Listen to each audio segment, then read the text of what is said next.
Welcome to Tuesday's edition of COVID-19. We're marking another day of new infections above the 1,000 mark amid the growing presence of the Delta variant.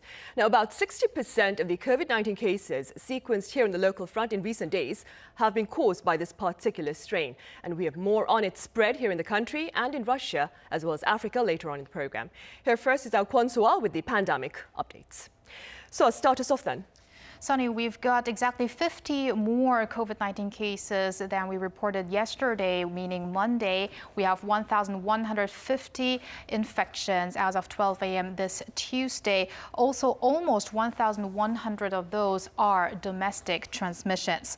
And that's raised Korea's tally to above 170,000. And accordingly, there are also more people in quarantine or under treatment. That figure standing at almost 13,500.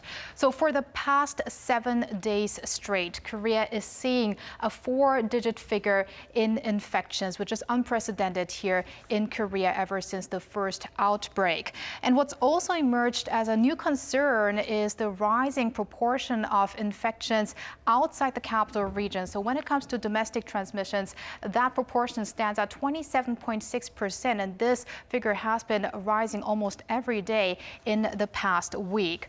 So let's take a closer look at our map now. We've got, of course, still most cases concentrated in the metropolitan region, as you can see here, with over 400 cases in the capital's whole, but also serious situation down here in the southeast, Busan and Gyeongsang-namdo province, all in the 50s. And in Daejeon, the Daejeon city is also going to implement a ban on private gatherings of 5 or more people beginning tomorrow with resurging cases.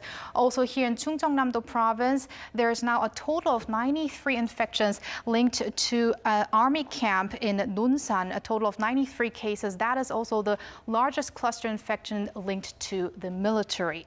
Right, and so I hear that a number of indicators are pointing to a surge in COVID-19 numbers for tomorrow, that is Wednesday as well. Sunny.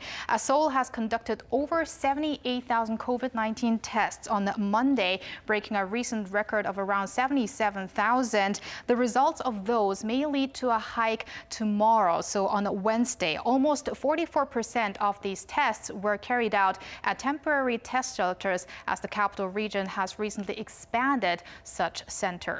And speaking of the capital regions, Seoul and Gyeonggi-do province have also started their autonomous vaccinations this Tuesday. The details on that from our Kim Da-mi in a bit. But let's take a look at the figures here. 15.5 million and more than 5.8 million people here who got fully vaccinated. And here are the people who got at least one shot.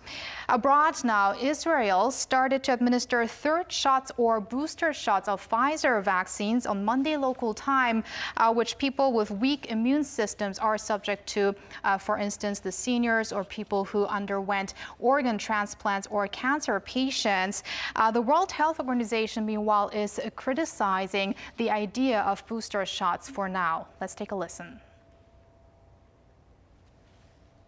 Instead of Moderna and Pfizer prioritizing the supply of vaccines as boosters to countries whose populations have relatively high coverage, we need them to go all out to channel supply to COVAX, the Africa Vaccine Acquisition Task Team, and low and middle-income countries which have very low vaccine coverage.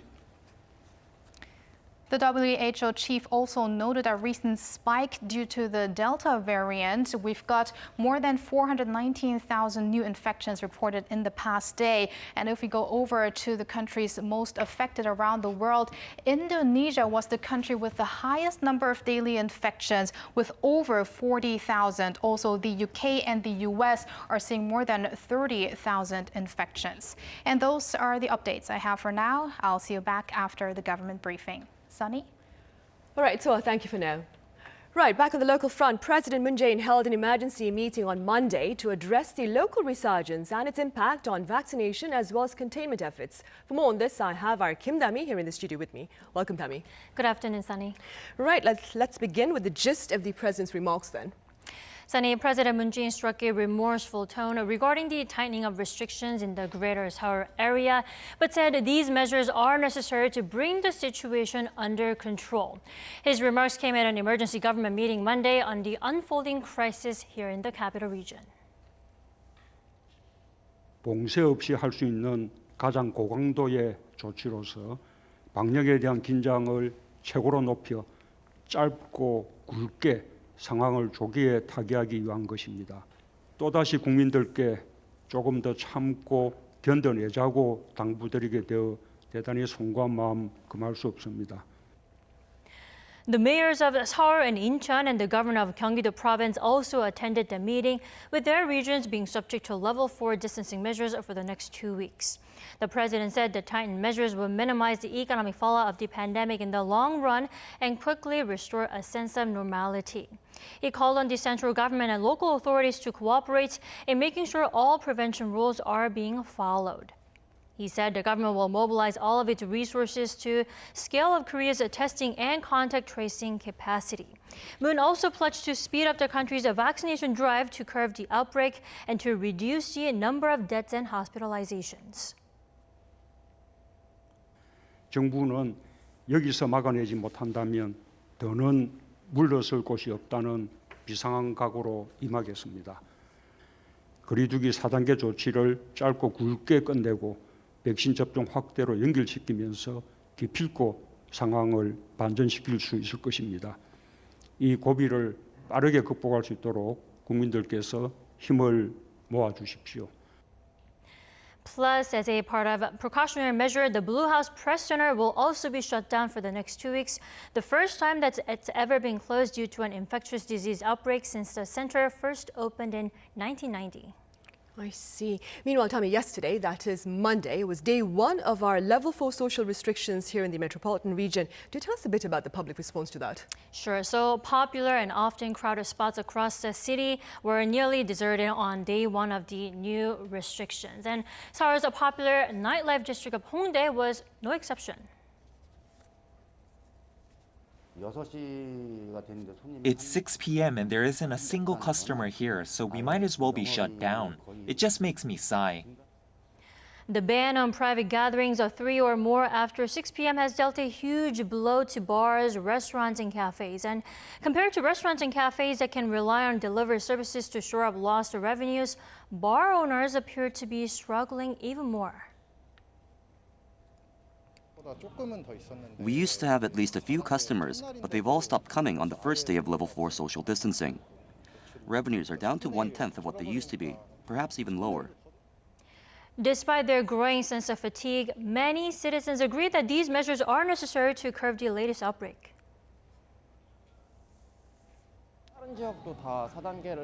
I think level 4 guidelines need to be issued in other parts of the country as well to curb the latest outbreak. It's dangerous to be outside, so everyone should be going home early. This must be hard for small business owners, but I think it's better to nip this crisis in the bud quickly and bring down the number of new cases to the point where we can completely remove these restrictions.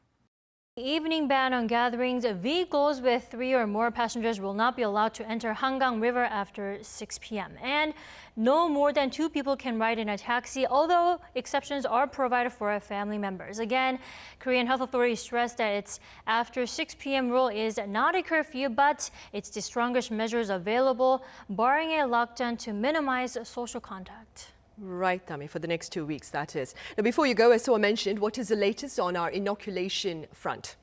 So starting Monday, Moderna vaccine reservations became available for people in Korea aged 55 and 59. But the booking site crashed due to a severe overload as thousands of people try to connect all at once. And by 3 p.m., all vaccines the government had available were fully booked. Health authorities say vaccine registration for this age group will open once again on the 19th, which is next Monday.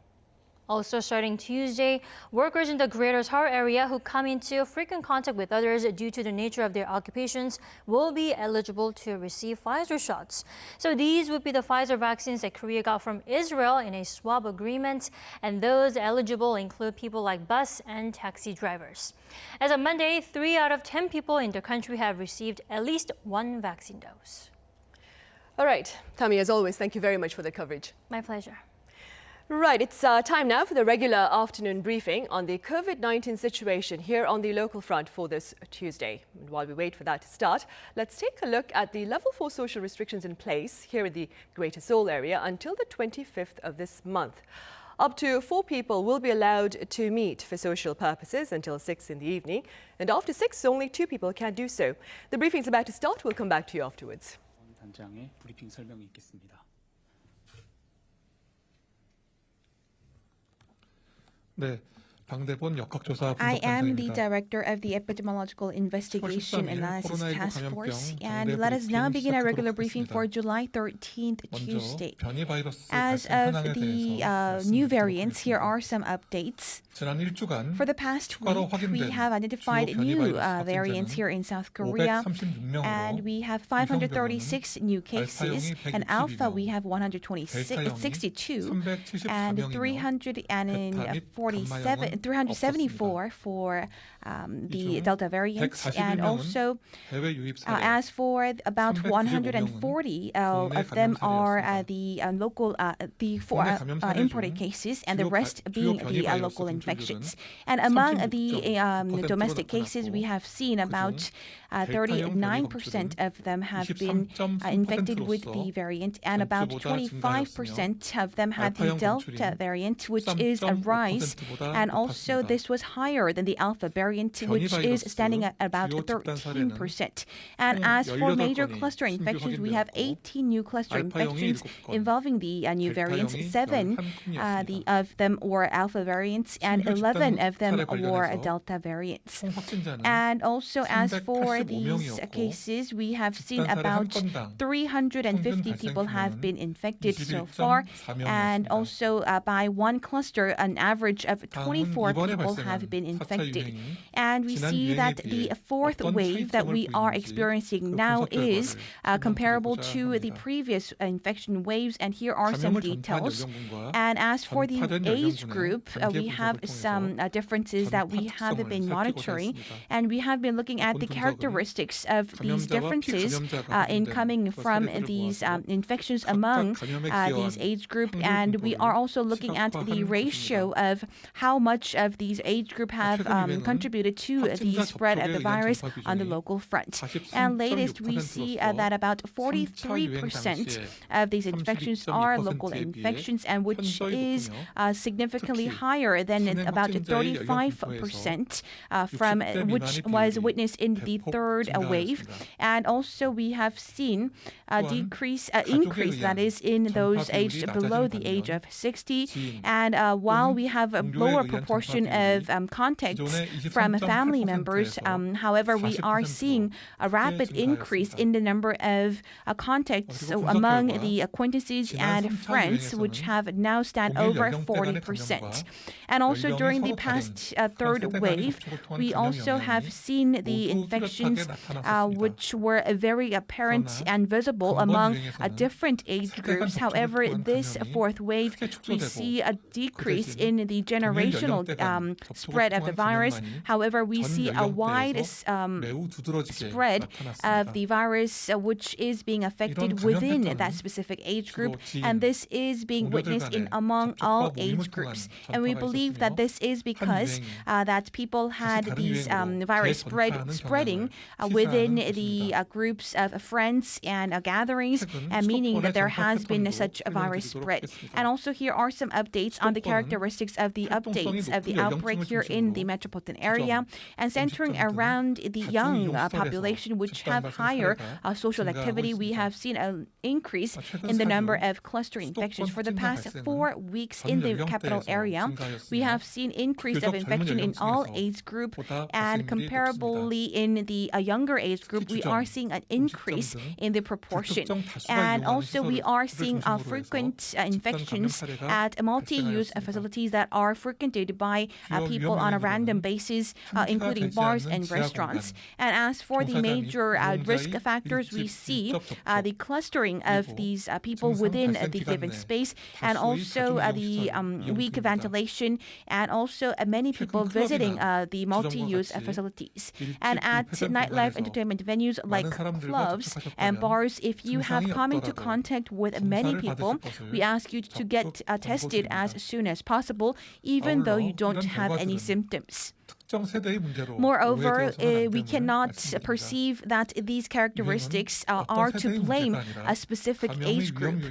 These infections of the infectious disease is not to blame the specific age group. However, we need to approach it in the principal manner, and we need to look at our approach for the virus prevention measures. And I am very unfortunate to have to say that we are seeing the rampant spread of the virus here in the country. Moreover, we ask you to continue to comply with these quarantine measures going forward. And next, as for the response measures for the new variants, we have some plans to expand the scope of testings. And the quarantine authorities, we are expanding our inspection for the new variants, and we are making sure that local governments have a new PCR testing analysis within their own district, so that they can bolster the capacity to test these new variants. And we will also track whether these people have been infected with the Delta variant. And we will be going through the gene analysis, and we will be carrying out these temporarily for the next 2 weeks, starting from the 20th of July. And also, as for these senior groups of citizens above the age of 60, we have seen the vaccination rollout, and we would like to mention about the effectiveness of these vaccines. And with the increase of the vaccination rate among the senior citizens, we have seen a steady decline in the number of fatalities, critically ill patients, as well as the fatality rate. And we are also seeing such factors since May. And also we have seen the accumulated vaccination rate about 83% in mid-July.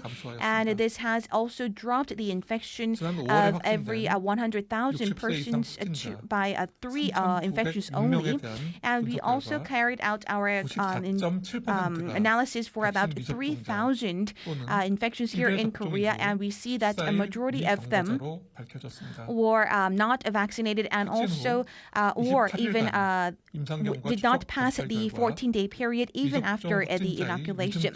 And we also have seen that 1.8% is the fatality rate of these vaccinated people who have received at least 1 dose. However, this has significantly decreased to about 0.5%. And we also saw that people who were fully vaccinated with the second dose also saw a drop significantly in the fatality rate. Moreover, we have seen with receiving the second doses as well, a decrease and protected the fatalities as well as becoming critically ill. So this is the efficacy of the vaccines that we are confirming now. And we believe that the COVID-19 vaccines can significantly prevent these senior age groups of being being critically ill, as well as being subject to fatalities due to COVID-19. And we are also conducting our analysis on the Janssen vaccine efficacy rate. And we also have about 1 million people who have been receiving the Janssen dose vaccines. And we have seen the passing of 14 days. And among these people who have been fully vaccinated and not vaccinated, we see that the efficacy rate of the Janssen vaccine stands at about 92.8%. Moreover, we also have seen some breakthrough cases after vaccination. Here are some details of that. And the breakthrough cases mean that people are being subject to the contraction of the COVID-19 despite being inoculated. And we also see that about 252 people were classified as the breakthrough cases, and we had 0 fatalities, while 2 people have been classified as critically ill patients. And among them, we have seen the proportion of the new variants, and we have seen 12 out of 37 have been impacted with the variants, and 9 of them have been contracted with the Alpha variant, while 2 have been contracted with the Delta variant. And among all vaccines, we see that the breakthrough cases can be visible and also can occur. However, we are all seeing that this proportion is at a very low rate right now. Moreover, as for those people in the education sector and also caregivers, we are also receiving the reservations for the vaccine bookings, and here are some details. And people subject to these measures are the people who are teaching and taking care of young children in the grades of first and second grade in the primary schools, and also the kindergarten and pre-K as well. And these reservations have been carried out and will be carried out until the 17th of July, starting from the 14th. And we will also make sure that they receive the vaccines starting from mid-July until early August. They will be receiving the Pfizer vaccines. And if you are subject to these specific group of people, we ask you to make the reservations by visiting the online homepage or even using the call centers. And also, in order to enable our students to fully return to offline classes, we ask you to get yourself vaccinated if you are faculty members teaching young students. Moreover, we have the QR code, which will be utilized as the vaccine certificate. And also, when you are checking in at multi-use facilities using the QR code, we are also enabling the verification of the vaccinations. And you can also do so through the Naver Kakao or even the TOS application right now here in South Korea. And this integrated platform of QR code has the exact same measure as the one that you have been using for the entry log. And this includes your information about the vaccine and also the date of the vaccine. And as for the supply of vaccine doses, we have some details. The Pfizer vaccines, about 799,000 vaccines will be arriving in South Korea in the 14th of July, and we will make sure that our vaccine inoculation carries out as scheduled. And also, we have in schedule more Pfizer vaccines to be arrived in South Korea within the month of July. And consecutively, we also have in schedule about 10 million doses of Pfizer vaccines and the Moderna vaccines to arrive in Korea. And as for the early shutdown of the reservations for the vaccines from the age of 55 and 59, we also have some details. And first of all, we would like to mention that there were great confusion caused among these population because we did not give you a prior notice that this reservation could come to a halt. Moreover, we have seen that the reservation for the COVID-19 vaccine appointments for this age group has been stopped due to the lack of jabs that we have been supplied here in South Korea. And as mentioned before, in July and August, most of the vaccines to be rolled out to the public involve Pfizer and Moderna vaccines. And please note that these enough doses will arrive in the coming weeks. And as for the Moderna vaccines, we are also subject to some changes as we have different schedules for each week. And we also would like to mention that we would like to apologize for not giving you a prior notice for these inconveniences. And as for the 19th of July, we have said that this will be the date for the resumption of the vaccine reservation.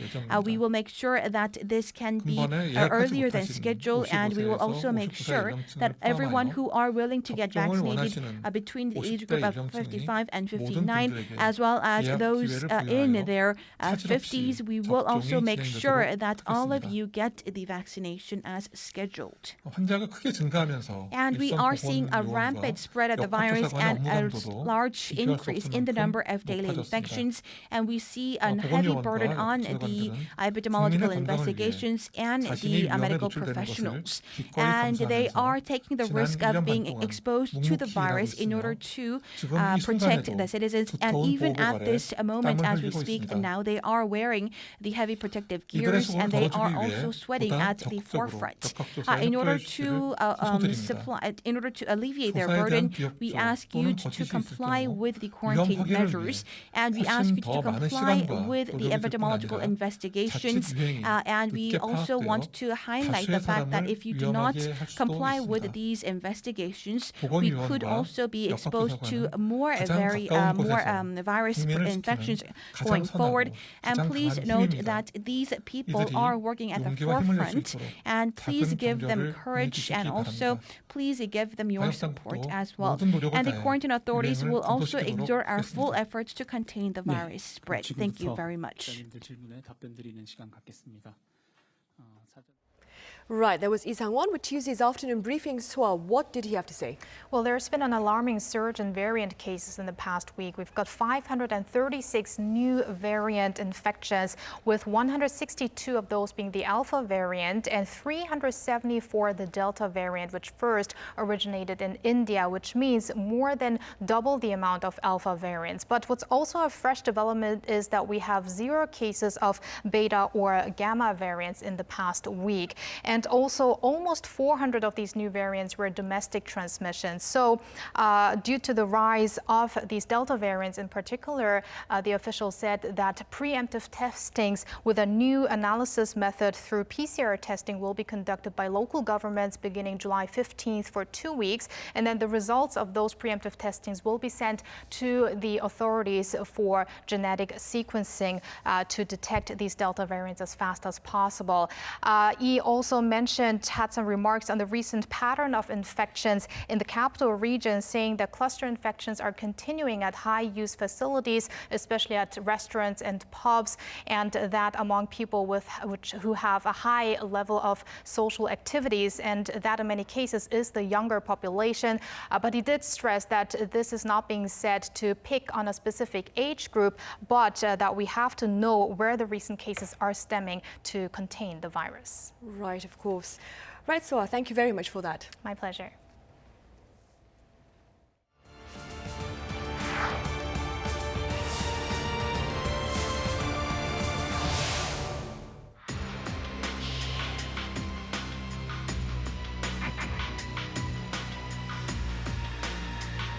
Большее количество пациентов, так скажем, работающие.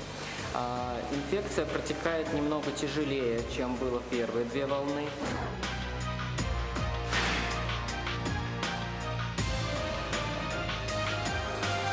The evidence we have is that the Delta variant is rapidly displacing the Beta variant, which has been dominant in our country until now.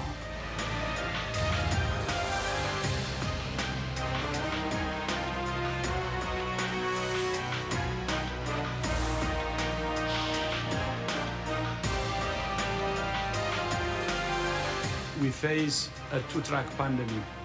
Countries without access to sufficient supplies are facing waves of hospitalizations and death. This is being compounded by virus variants.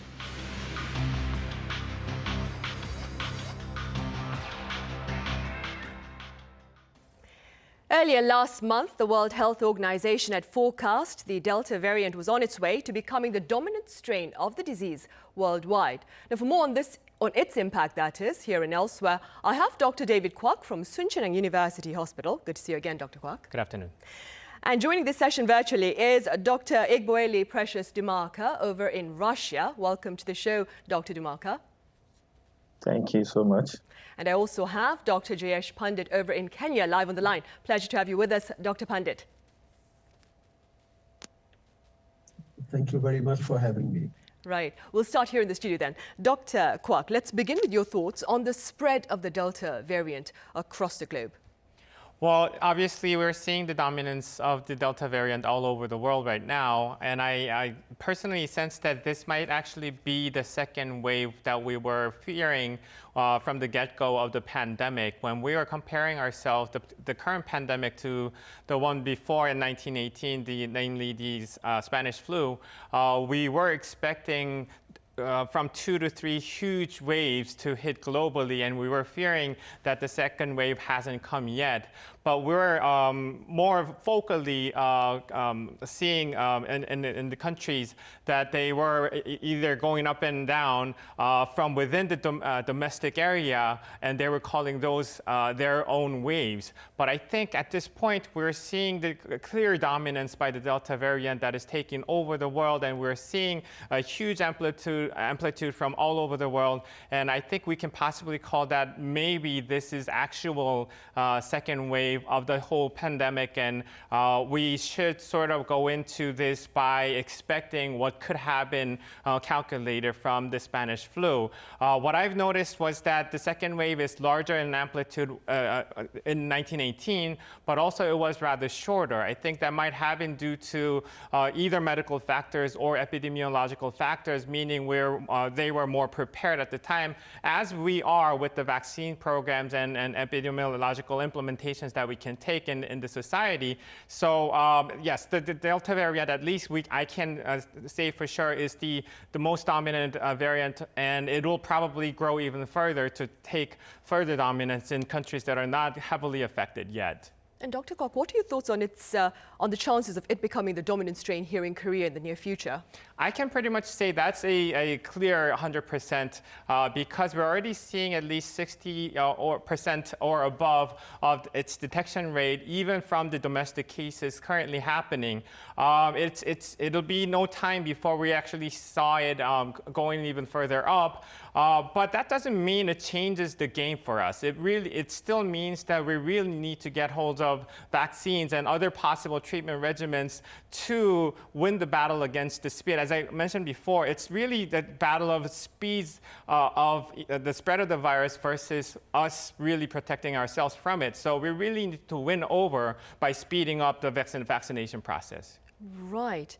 Now, over in Russia, the Delta variant appears to have become the dominant strain there, Dr. Dumarca. What can you tell us about Russia's COVID-19 numbers? All right. Currently, on Russian COVID-19 numbers, what I basically think is, number one, most people wait so long before maybe consulting the specialist or being tested, because a whole lot of people, they tend to either apply the use of self-medication or waiting to the point of which the situation is worsened before maybe seeking for medical aid. For instance, we have people who, even after they have been vaccinated or if they have been pronounced positive, they still fail to give out the exact information that is being needed to carry out proper medical measures. In terms of when you ask questions about people of which they've been in contact with, they tend to hide information. So thereby, the hospital, the health sector is not getting full information of, and thereby creating a sharp increase in the whole of the situation. So that is all I could say. Yeah. Right. Which is why current daily numbers there stand at over 20,000 in Russia. Meanwhile, Dr. Kwak, what can you tell us about the protection offered by our current vaccines against the Delta variant? Well, there are several studies that differed slightly in the number of the percentage of efficacy that they showed in their own clinical studies. I remember that the Israeli studies showed about up to 66% offered by Pfizer vaccines when they were completed against having the infection. And also recent UK study also showed a very similar result, both for AstraZeneca and Pfizer. And it seems like France also published recently that they were showing when people completed either AstraZeneca shot or Pfizer shots, both the vaccine shots, they were showing up to 92-95% of the protection. But what's more important is that all these studies still showed from 92 and above percentage of efficacy protecting people from having severe illness or fatality from the disease. So whether it is the detection rate of the virus, 60%, or whether that be 90%, I think what's more important is that still getting the vaccine clearly protects you from being dead from the virus. So we really need to get the vaccines that we're offered. Right, and staying with vaccines, Dr. Dumaka, what can you share with us about the efficacy of Russia's Sputnik V vaccine against the Delta variant? Russia's Sputnik vaccine is rated 92% effective in terms of what? It's been effective in terms of preventing symptoms of diseases, and also you will see a sharp decrease in hospitalization and death rates in terms of the vaccine. And coupled with the fact that a double dose, because Russia has 2 doses of vaccine, it will give efficacy up to 97, if not 98%. So that is what I could say. But what we should consider more is how to regularly distribute vaccinations among the nationality. Thank you. Right. Dr. Dumaka, I understand vaccine hesitancy remains a major challenge for authorities in Russia. What appears to be fueling this public hesitation? From my own point of view, a whole lot of people have, will I say, their own perception. A lot of people tend to believe things from either hearing or seeing. So most people till date really don't believe when we talk about the issue of coronavirus, unless maybe they have, let's say, a relative or they've seen the outcome of that disease before they will like kind of prefer or determine to take safety measures or to being vaccinated. A couple of people want to be vaccinated, but are not sure of how their immune response system will, or the outcome of their immune system. But I don't know why there is a sharp decrease in people wanting to be vaccinated. What I would suggest is the government should, because the government is not making it like a mandatory. Number one, they should try to make it a mandatory, though not using force, and also to encourage foreigners to partake. Because most foreigners are not partaking. Most of the people who partake in these vaccinations are the nationals. I see. Dr. Pandit, what can you tell us about Africa's vaccination drive? There has been an improvement, I would say. We are gradually climbing the curve. You would appreciate we do have a challenge. We don't have a locally manufactured grown vaccine. We are relying on procurement measures and donations at large. As much as the governments are really trying to increase the number of doses that are procured, we also appreciate that the number of doses that are being manufactured also do not currently meet the requirement for the whole world to be vaccinated in the next, say, 2 to 4 months, right? As a country, I would say in Kenya, our projection, currently we have about just over 1% of our population that's been vaccinated, which I would say, as much as it sounds low, appreciating the logistical challenges that we have, the same challenges that Dr. Dumaka mentioned. There is this hesitancy from a lot of people from the vaccine. This relies across And if you look at a continent, we are still at about 1 to 2% as Africa. The number of doses are very few, and the government is increasingly trying to advocate for the vaccine. What we have clearly seen is if you are vaccinated, then it doesn't mean that you will not get the COVID-19 infection, but it does show for a fact that the infection that you may get after both your doses is something that you as a person are better able to fight against compared to if you had no history of a vaccine, all right? So this is something that we appreciate. This is my encouragement to as many people hearing us today. If you are concerned, talk to your doctor. If you are not concerned, then you need not fear the vaccine that you are being given. Right, Dr. Pandit. Back here in the studio then. Dr. Kwak, against this backdrop of vaccine shortages across the world, what are your thoughts then on the need for booster shots? Well, I currently don't think we really need to be thinking about boosters when we clearly are lacking in vaccine rates all over the world. So the first thing is to get the vaccine across the world and get as many of the global population vaccinated first, even with 1 shot or 2 shots of completion. Then we can start thinking about maybe boosters to further fine point on the variants and find mutations of the virus. Right. Dr. DeMarco, I believe Russia, for its part, has already started offering booster shots. Could you tell us a bit about this?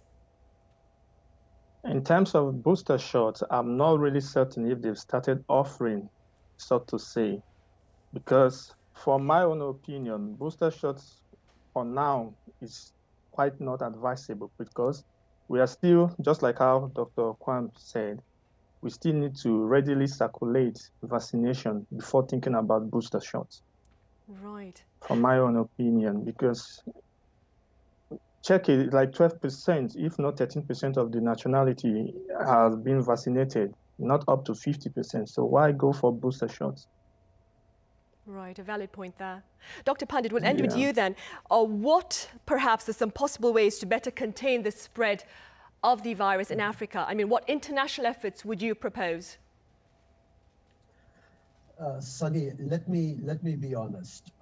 Everyone is trying their best. We've always said that if this is an enemy that we could see, then we are in a better position to armor our gear and go and fight the enemy. Yet we all appreciate this is an enemy that you and we cannot see. Our governments are putting in an effort.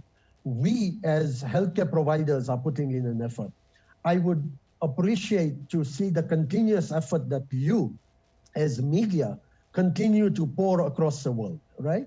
This is where we will be able to reach the most remote person in the remotest of all villages to appreciate that there is such a vaccine, there is such a virus, and we need to work along.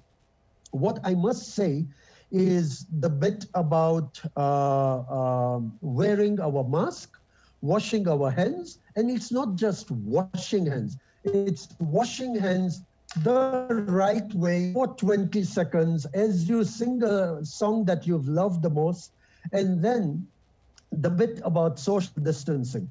This is where it becomes really difficult. We as humans are a very social species. We want to mingle, we want to interact. But this is a time, especially when we see a variant, this is not just a variant, it is a variant of concern.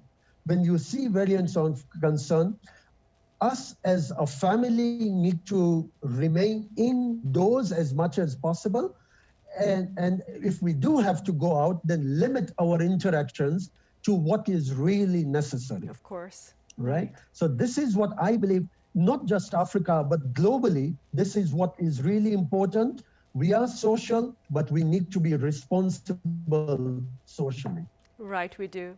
All right, Dr. Pandit over in Kenya, thank you very much for your thoughts. Dr. DeMarco in Russia, thank you for being with us today. And Dr. Kwak here in the studio, thank you for your time as well. Thank you. You're welcome. Thank you. Right. Be sure to get yourself tested should you believe you may have been exposed to the virus. Now, for those of you here in Korea, enter the words Smart Seoul Map on your search engine for information about the screening centers near you. Thank you for watching.